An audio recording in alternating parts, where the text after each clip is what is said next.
From Smolensk the troops continued to retreat, followed by the enemy.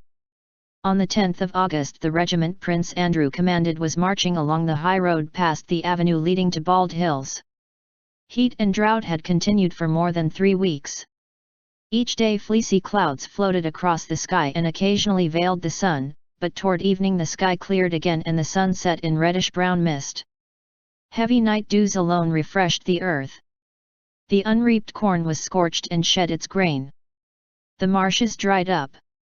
The cattle lowed from hunger, finding no food on the sun-parched meadows. Only at night and in the forests while the dew lasted was there any freshness.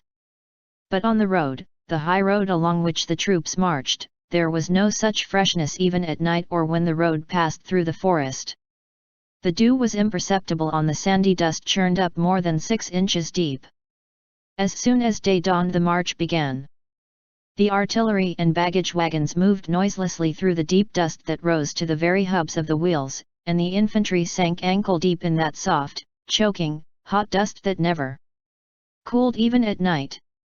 Some of this dust was needed by the feet and wheels, while the rest rose and hung like a cloud over the troops, settling in eyes, ears, hair, and nostrils, and worst of all in the lungs of the men and beasts as they moved along that road. The higher the sun rose the higher rose that cloud of dust. And through the screen of its hot fine particles one could look with naked eye at the sun, which showed like a huge crimson ball in the unclouded sky.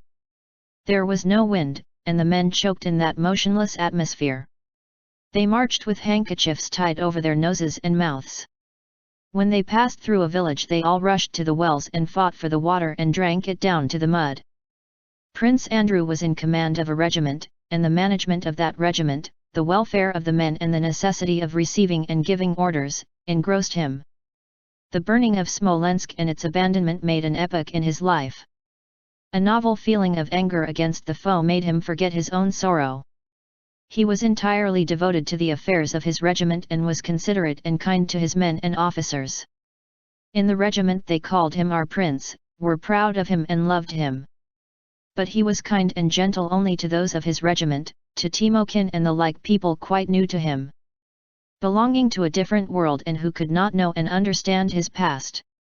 As soon as he came across a former acquaintance or anyone from the staff, he bristled up immediately and grew spiteful, ironical, and contemptuous. Everything that reminded him of his past was repugnant to him, and so in his relations with that former circle he confined himself to trying to do his duty and not to be unfair. In truth everything presented itself in a dark and gloomy light to Prince Andrew, especially after the abandonment of Smolensk on the 6th of August. He considered that it could and should have been defended. And after his sick father had had to flee to Moscow, abandoning to pillage his dearly beloved Bald Hills which he had built and peopled. But despite this, thanks to his regiment, Prince Andrew had something to think about entirely apart from general questions. 2 days previously he had received news that his father, son, and sister had left for Moscow. And though there was nothing for him to do at Bald Hills, Prince Andrew with a characteristic desire to foment his own grief decided that he must ride there. He ordered his horse to be saddled and, leaving his regiment on the march, rode to his father's estate where he had been born and spent his childhood. Riding past the pond where there used always to be dozens of women chattering as they rinsed their linen or beat it with wooden beetles, Prince Andrew noticed that there was not a soul about and that the little washing wharf, torn from its place and half submerged, was floating on its side in the middle of the pond. He rode to the keeper's lodge. No one at the stone entrance gates of the drive and the door stood open. Grass had already begun to grow on the garden paths and horses and calves were straying in the English park. Prince Andrew rode up to the hothouse. Some of the glass panes were broken, and of the trees in tubs some were overturned and others dried up. He called for Taras the gardener, but no one replied. Having gone round the corner of the hothouse to the ornamental garden, he saw that the carved garden fence was broken and branches of the plum trees had been torn off with the fruit. An old peasant whom Prince Andrew in his childhood had often seen at the gate was sitting on a green garden seat, plaiting a bast shoe. He was deaf and did not hear Prince Andrew ride up. He was sitting on the seat the old prince used to like to sit on, and beside him strips of bast were hanging on the broken and withered branch of a magnolia. Prince Andrew rode up to the house. Several limes in the old garden had been cut down and a piebald mare and her foal were wandering in front of the house among the rose bushes. The shutters were all closed, except at one window which was open. A little serf boy, seeing Prince Andrew, ran into the house. Alpatic, having sent his family away, was alone at Bald Hills and was sitting indoors reading the lives of the saints. On hearing that Prince Andrew had come, he went out with his spectacles on his nose, buttoning his coat, and, hastily stepping up, without a word began weeping and kissing Prince Andrew's knee. Then, vexed at his own weakness, he turned away and began to report on the position of affairs. Everything precious and valuable had been removed to Bogacherevo. 70 quarters of grain had also been carted away.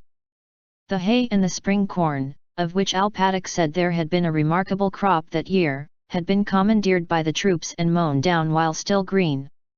The peasants were ruined. Some of them too had gone to Bogacherevo, only a few remained. Without waiting to hear him out, Prince Andrew asked, "When did my father and sister leave?" Meaning when? Did they leave for Moscow?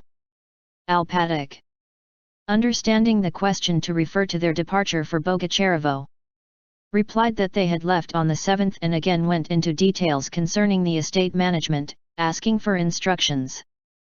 "Am I to let the troops have the oats, and to take a receipt for them? We have still 600 quarters left," he inquired. "What am I to say to him?" thought Prince Andrew. Looking down on the old man's bald head shining in the sun and seeing by the expression on his face that the old man himself understood how untimely such questions were and only asked them to allay his grief. "Yes, let them have it," replied Prince Andrew. "If you noticed some disorder in the garden," said Alpatic, "it was impossible to prevent it. 3 regiments have been here and spent the night, dragoons mostly. I took down the name and rank of their commanding officer, to hand in a complaint about it." "Well, and what are you going to do? Will you stay here if the enemy occupies the place?" asked Prince Andrew. Alpatic turned his face to Prince Andrew, looked at him, and suddenly with a solemn gesture raised his arm. "He is my refuge. His will be done," he exclaimed. A group of bare-headed peasants was approaching across the meadow toward the prince. "Well, goodbye," said Prince Andrew, bending over to Alpatic. "You must go away too, take away what you can and tell the serfs to go to the Ryazan estate or to the one near Moscow." Alpatic clung to Prince Andrew's leg and burst into sobs. Gently disengaging himself, the prince spurred his horse and rode down the avenue at a gallop. The old man was still sitting in the ornamental garden, like a fly impassive on the face of a loved one who is dead, tapping the last on which he was making the bast shoe. And 2 little girls, running out from the hothouse carrying in their skirts plums they had plucked from the trees there, came upon Prince Andrew. On seeing the young master, the elder one frightened look clutched her younger companion by the hand and hid with her behind a birch tree, not stopping to pick up some green plums they had dropped. Prince Andrew turned away with startled haste, unwilling to let them see that they had been observed. He was sorry for the pretty frightened little girl, was afraid of looking at her, and yet felt an irresistible desire to do so. A new sensation of comfort and relief came over him when, seeing these girls, he realized the existence of other human interests entirely aloof from his own and just as legitimate as those that occupied him. Evidently these girls passionately desired one thing: to carry away and eat those green plums without being caught, and Prince Andrew shared their wish for the success of their enterprise. He could not resist looking at them once more. Believing their danger past, they sprang from their ambush and, chirruping something in their shrill little voices and holding up their skirts, their bare little sunburned feet scampered merrily and quickly across the meadow grass. Prince Andrew was somewhat refreshed by having ridden off the dusty highroad along which the troops were moving.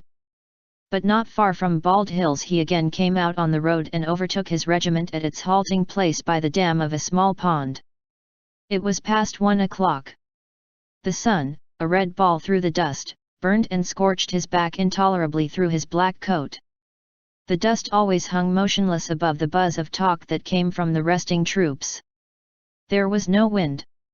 As he crossed the dam, Prince Andrew smelled the ooze and freshness of the pond.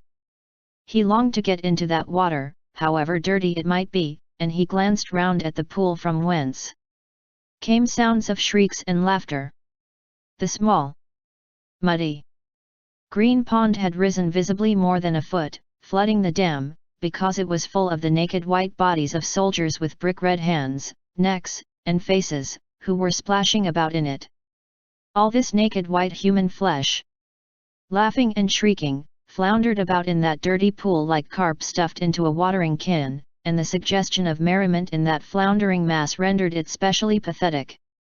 One fair-haired young soldier of the 3rd Company, whom Prince Andrew knew and who had a strap round the calf of one leg, crossed himself, stepped back to get a good run, and plunged into the water.